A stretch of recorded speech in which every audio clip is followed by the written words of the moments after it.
Hi friends, ഞാനിപ്പോൾ ഉള്ളത് കോഴിക്കോട് ജില്ലയിൽ തിക്കോടിക്കടുത്തുള്ള കോടിക്കൽ ബീച്ച് എന്ന് പറഞ്ഞ സ്ഥലത്താണ്. ഇവിടെ വന്നത് സെറീനനെ കാണാനാണ്. സെറീനൻ്റെ വീടാണ് ഈ കാണുന്നത്. ഒക്കെ പറ്റിയ ഒരു വരനെ നമുക്ക് കണ്ടെത്തണം.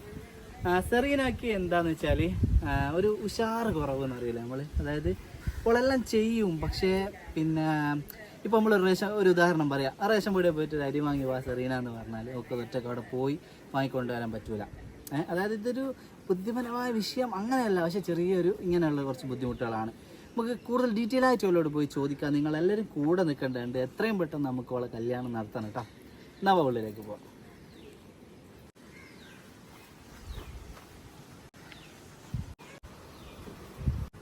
അസ്സലാമു അലൈക്കും. ഇതാണ് സെറീന. ഇത് സെറീനന്റെ ഉമ്മയാണ്. എന്തൊക്കെ വിശേഷം? സുഖല്ല? നമുക്ക് ഇരുന്ന് സംസാരിക്കാം. ഇവിടെ എനിക്ക് സെറീന ഉമ്മ എന്തൊക്കെയുണ്ട് വിശേഷം? സെറീനക്ക് ഇപ്പൊ എത്ര വയസ്സായി? 41 അല്ലേ? നിങ്ങക്ക് എത്ര മക്കളാ? 4. 2 ആണോ 2 പെണ്ണാ? ബാക്കി എല്ലാവരും വിവാഹം കഴിഞ്ഞില്ല? അപ്പൊ ഫ്രണ്ട്സ്, സെറീനക്ക് എന്താ ബുദ്ധിമുട്ടുള്ളതെന്ന് വെച്ചാൽ ഒക്കെ ഒരു ഉഷാറ് കുറവ്, അല്ലെങ്കിൽ ഒരു നമ്മുടെ ഈ ഭാഷ വടകര ഭാഷയിലൊക്കെ പറയാം ഒരു തണുത്ത കളി എന്നൊക്കെ പറയും. അതായത് വേറെ ഓക്ക് ശാരീരികമായിട്ടൊരു ബുദ്ധിമുട്ട് ഓക്കില്ല. ഇവിടുത്തെ എല്ലാ കാര്യങ്ങളും ഫുഡൊക്കെ അവൾ ഉണ്ടാക്കും അല്ലെ? ഭക്ഷണം ഉണ്ടാക്കും, വീട്ടിലെ ക്ലീനിങ് ആയാലും അല്ലെ, എല്ലാത്തിനും അവൾ ഉഷാറാണ്. പക്ഷെ ഓക്ക് പിന്നെ ഒരു സ്ഥലത്ത് പോയി ഒരാളോട് ഇടപഴകലും പിന്നെ ഈ നമ്മളെ പുറത്ത് പോയി സംസാരിക്കുക അങ്ങനത്തെ ഉള്ള ഒരു കഴിവ് ഇല്ല.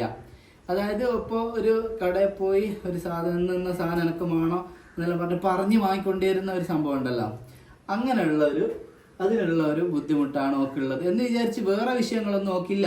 അപ്പോൾ അത് മനസ്സിലാക്കുന്ന ഒരാളായിരിക്കണം. പിന്നെ നമ്മളിപ്പോൾ പഠിച്ച എത്ര വരെയാണ് സെറീന? 7ാം ക്ലാസ്.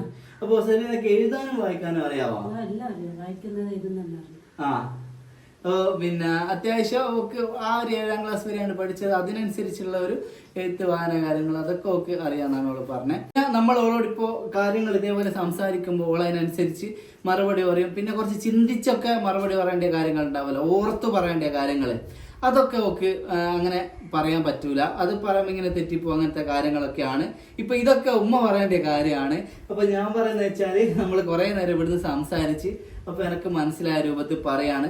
ഉമ്മാനെ സംബന്ധിച്ചിടത്തോളം ഉമ്മാന്റെ പൊന്നുമോളാണ്. അപ്പോൾ ചെറിയ പ്രശ്നങ്ങൾ ഉമ്മാക്ക് ഒരു വിഷയമല്ല. പക്ഷെ അത് കല്യാണം കഴിച്ചൊരു വീട്ടിലേക്ക് പോകുമ്പോൾ അങ്ങനെയല്ലല്ലോ. ഓളെ കാര്യങ്ങൾ ബോധ്യപ്പെട്ടിട്ട് ഇന്നൊക്കെ ബുദ്ധിമുട്ടൊക്കെ വരും. അപ്പൊ അതിന് തയ്യാറ് ഞാനാണ് എന്നുള്ളൊരു ബോധ്യമുള്ള ഒരാളെ വേണമല്ലോ കെട്ടാന്. അതുകൊണ്ടാണ് ഞാൻ തന്നെ കാര്യങ്ങൾ പറഞ്ഞത് കേട്ടോ. അപ്പൊ തീർച്ചയായിട്ടും ഇതൊക്കെ മനസ്സിലാക്കിയിട്ടുള്ള ഒരു വരനെയാണ് നമുക്ക് വേണ്ടത്, ഇല്ലേ ഉമ്മ? ഉമ്മ എന്തെങ്കിലും ജോലി ചെയ്യുന്നുണ്ടോ? അതെങ്ങനെ വീടുകള് ഞാനും കുറെ കാലം ചെയ്ത പണിയായി. അപ്പൊ അടവിനാ? അപ്പൊ അങ്ങനത്തെ ഒക്കെയാണ് കാര്യങ്ങൾ. അപ്പൊ ഇവള് കടയിൽ വന്നിരിക്കലുണ്ടാ? കച്ചവടം ചെയ്യലുണ്ടാ? മേച്ചിയെല്ലാം വെക്കോ? മുട്ടായി ഉണ്ടോ? മുട്ടായും സ്കൂളിലേക്ക് എത്തല്ലേ, മുട്ടായും പെണ്ണെല്ലാം ഉണ്ട്. അങ്ങനത്തെ എല്ലാം ബുക്കും പോയിരുന്നിട്ട് ഞാൻ ഉപ്പാണ് അവിടെ ഇരിക്കല്. ഉപ്പാക്ക് സെറീനക്ക് ഇപ്പൊ 41 വയസ്സെന്ന് പറയുമ്പോൾ ആദ്യ വിവാഹമാണോ ഇത്? ഒരു മാസം നിന്നിക്കുള്ളൂ ആദ്യ വിവാഹം കഴിച്ചിട്ട്. അത് എത്ര വയസ്സിലായിരുന്നു? അത് 19. അതിനുശേഷം കല്യാണ ആലോചന നോക്കിയില്ല? നോക്കിയിട്ട് ചനിയത്തേക്ക് പൊളിപ്പാനെ കൊണ്ട് അവിടെ ഒരു വൈക്കാക്കേണ്ടി വന്നു. ഓൾ ആദ്യം കല്യാണം കഴിപ്പിച്ചു. പിന്നെ കൊറേ ബാധ്യതകളും കാര്യങ്ങളെല്ലാം ആയിപ്പോയി. പിന്നെ ഉപ്പാക്ക് സുഖമില്ലാണ്ട് നാട്ടിലായിപ്പോയി. ഇപ്പൊ കുറച്ച് പ്രാരാബ്ദങ്ങളും കാര്യങ്ങളിലും ആയിപ്പോയി. അങ്ങനെ വിഷമത്തിലാണ് കൊണ്ട് അവള് മൂലക്കലായിപ്പോയി.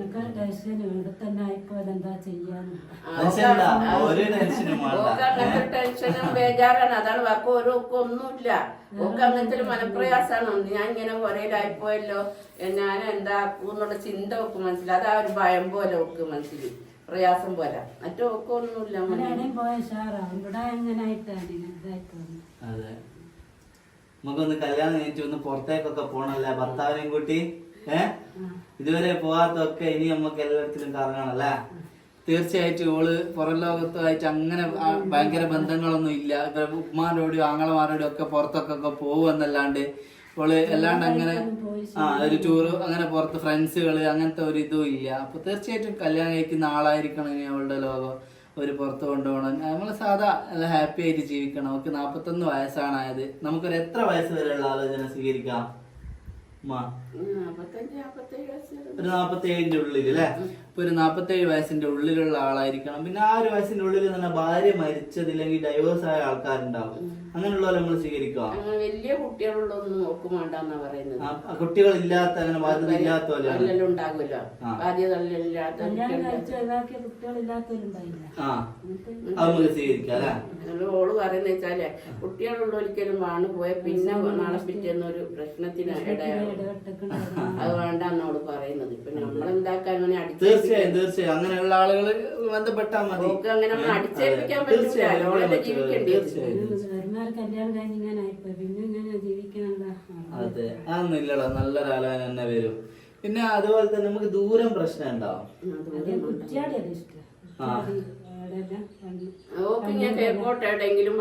കോഴിക്കോട് ജില്ലയും കണ്ണൂർ ജില്ലേന്റെ ഈ സൈഡ്, അതായത് നമ്മളെ വടകര എന്നുള്ള ഇങ്ങോട്ടുള്ള സൈഡ്, ഇത് തിക്കോടി വടകര, നമ്മൾ ഈ സറൗണ്ടിങ്ങിലുള്ള ആൾക്കാരൊക്കെ ധൈര്യമായിട്ട് കോണ്ടാക്ട് ചെയ്യണം. അപ്പോൾ ഒരു 47 വയസ്സിന്റെ ഉള്ളിലുള്ള ആലോചനയാണ് നമുക്ക് വേണ്ടത്. മക്കള് ബാധ്യതയില്ലാത്ത വലിയ മക്കളൊക്കെ അവർ കല്യാണം കഴിച്ച് വേറെയൊക്കെ താമസിക്കുന്നെങ്കിൽ നമുക്ക് പ്രശ്നമില്ല അല്ലെ? നമ്മൾ അവരുടെ ഉത്തരവാദിത്വം ഏറ്റെടുക്കാനും അങ്ങനെയുള്ള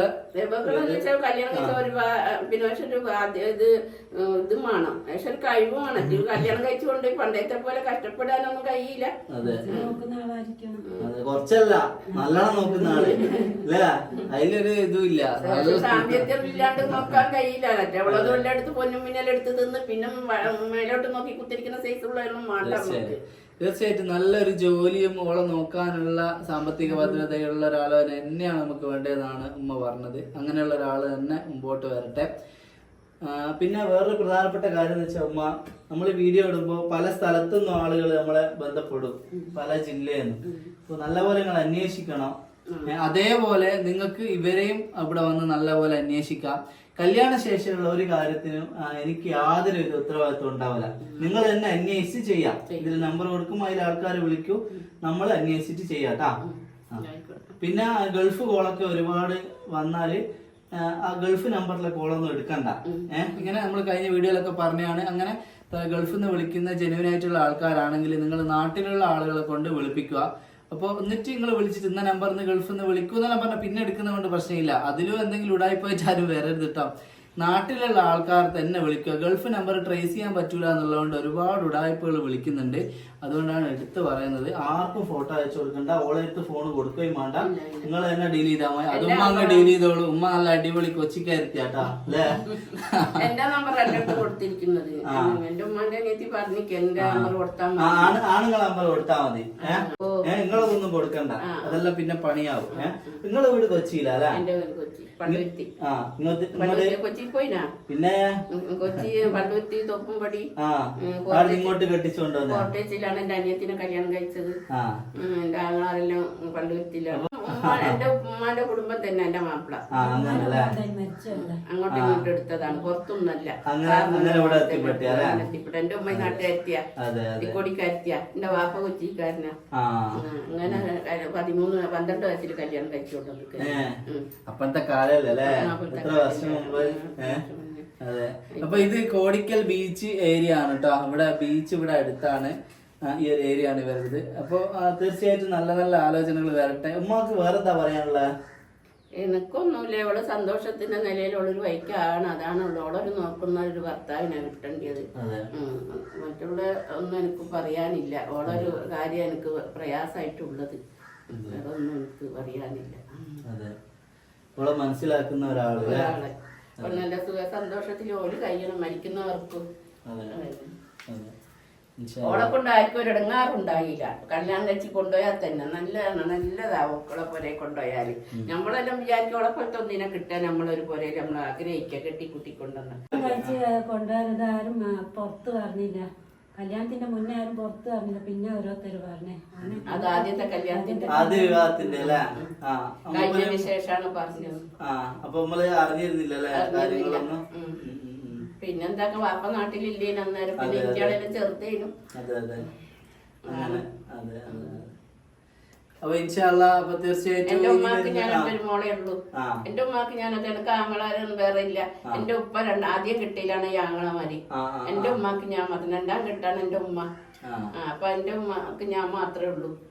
എനിക്ക് ആങ്ങളാരോ അനിയത്തികളൊന്നുമില്ല. എനിക്ക് 4 മക്കളെ ഉള്ളൂ. പിന്നെ ഇതെല്ലാം തന്നെയാണ് ഇങ്ങനെ പോകുന്നത്. അതെ അതെ.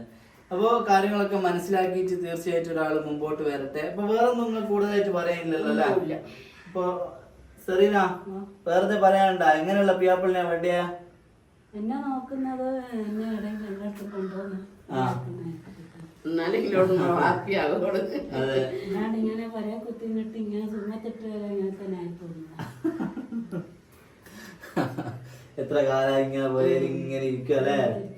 അത് തന്നെ തീർച്ചയായിട്ടും ഇവള് പറഞ്ഞൊരു വലിയ കാര്യമാണ്. അപ്പോൾ അങ്ങനെയൊക്കെ ഉള്ള ഒരാൾ മുമ്പോട്ട് വരട്ടെ എന്ന് മാത്രം പറഞ്ഞുകൊണ്ട് എന്നാ പിന്നെ ഞാൻ ഇറങ്ങട്ടെ. ഇത്രയും പെട്ടെന്ന് കല്യാണം റെഡി ആയിട്ടാ. മഹല്ല ഏതാ? ജുമാഅത്ത് പള്ളി കോടിക്കൽ. കോടിക്കൽ ജുമാഅത്ത് പള്ളിയാണ്. അതാ നിങ്ങളെ മഹല്ല അല്ലേ? ആ. അപ്പൊ ഉപ്പ ഇപ്പൊ കടയിലാണല്ലോ അല്ലേ? സുഖമൊന്നുമില്ല. ഇപ്പൊ പണിക്കൊന്നും പോയി. ഇപ്പൊ തൽക്കാലം ഞാൻ അവിടെ എത്തി. ഞാൻ ഇല്ലാത്തോണ്ട് അവിടെ ഇരിക്കുന്നതാണ്. സുഖമൊന്നുമില്ല. എവിടെയും പണിക്കൊന്നും പോക്കൊന്നുമില്ല. പിന്നെ ഞാനൊരു മേജിക്കച്ചവടം ചെയ്തു വന്നിട്ടാണ് ഞാനിങ്ങനെ കുറേശ്ശെ ഞാളെ രീതിയിൽ ഞങ്ങൾക്ക് ജീവിക്കണ്ടേ? തീർച്ചയായും. അപ്പൊ ഞാനിങ്ങനെ പോകുന്നത് തോണി പോയിട്ട് അയറ്റേക്ക് 2 ആങ്ങളമാരും പിന്നെ കടലിൽ പോയിട്ട് മീൻ പിടിക്കുന്ന അങ്ങനത്തെ ഇതാണ്. പിന്നെ സെറീന ഭക്ഷണമൊക്കെ എല്ലാം ഉണ്ടാക്കുവാ? ചോറും കറിയും ഒക്കെ ഉണ്ടാക്കുവോ? ആ. നമ്മ ഇൻഷാ അല്ലാ ഇത്രയും പെട്ടെന്ന് കല്യാണം റെഡി ആവട്ടെ. ഞാൻ പോട്ടെ. സെറീനന്റെ ഉമ്മ പറഞ്ഞ കാര്യങ്ങളൊക്കെ നിങ്ങൾ കേട്ടല്ലോ. അത് മനസ്സിലാക്കിയിട്ട് നല്ല നല്ല ആലോചനകളായിട്ട് നിങ്ങൾ മുമ്പോട്ട് വരിക. നിങ്ങൾക്ക് കൂടുതൽ കാര്യങ്ങൾ ഇവിടെ വന്ന് കറക്റ്റ് അന്വേഷിക്കണം. ഇനിയിപ്പോൾ നിങ്ങൾക്ക് കൂടുതലായിട്ട് എന്തെങ്കിലും വിഷയങ്ങൾ ഉണ്ടോ എന്നുള്ള ഡോക്ടറുടെ കൗൺസിലിംഗ് അങ്ങനെയൊക്കെ ചെയ്യണമെങ്കിൽ അതും നിങ്ങൾക്ക് ചെയ്യാവുന്നതാണ്. കല്യാണത്തിന് മുമ്പ് നമ്മൾ പെർഫെക്റ്റ് ആയിട്ട് ഇവരെ പറ്റി പഠിച്ചിരിക്കണം. കല്യാണത്തിന് ശേഷം അതറിയില്ല ഇതറിയില്ല അത് പറഞ്ഞില്ല എന്നൊന്നും പറയരുത്. അത് അറിയാത്തത് നിങ്ങളുടെ മാത്രം തെറ്റാണ്. കാരണം ഒരു 10 മിനിറ്റ് നമ്മുടെ വീഡിയോയിൽ ഇവർ പറയുന്ന കാര്യങ്ങൾ നിങ്ങളെ മുമ്പിൽ പറയുകയാണ് ഞങ്ങൾക്ക് നിങ്ങൾ ഈ പറയുന്നതിൽ കൂടുതലൊന്നും ഞങ്ങൾക്ക് അറിയില്ല. കാരണം ഓരോ ആളുകളും അങ്ങനെ വിളിക്കുമ്പോൾ അങ്ങ് പോയി ചെയ്യുകയാണ് ചെയ്യുന്നത്. അപ്പോൾ തീർച്ചയായിട്ടും കൂടുതൽ അറിയേണ്ടവർ നിങ്ങൾ തന്നെ അന്വേഷിച്ച് മനസ്സിലാക്കുകയെന്ന് മാത്രം ഒരിക്കൽ കൂടെ പറഞ്ഞുകൊണ്ട് ഈ വീഡിയോ നിർത്തുകയാണ്. നമുക്ക് അടുത്ത വീഡിയോയിൽ ഇതേപോലെയുള്ള മറ്റൊരാളുടെ വിവാഹ വിശേഷങ്ങളായിട്ട് വീണ്ടും കാണാം. ബൈ.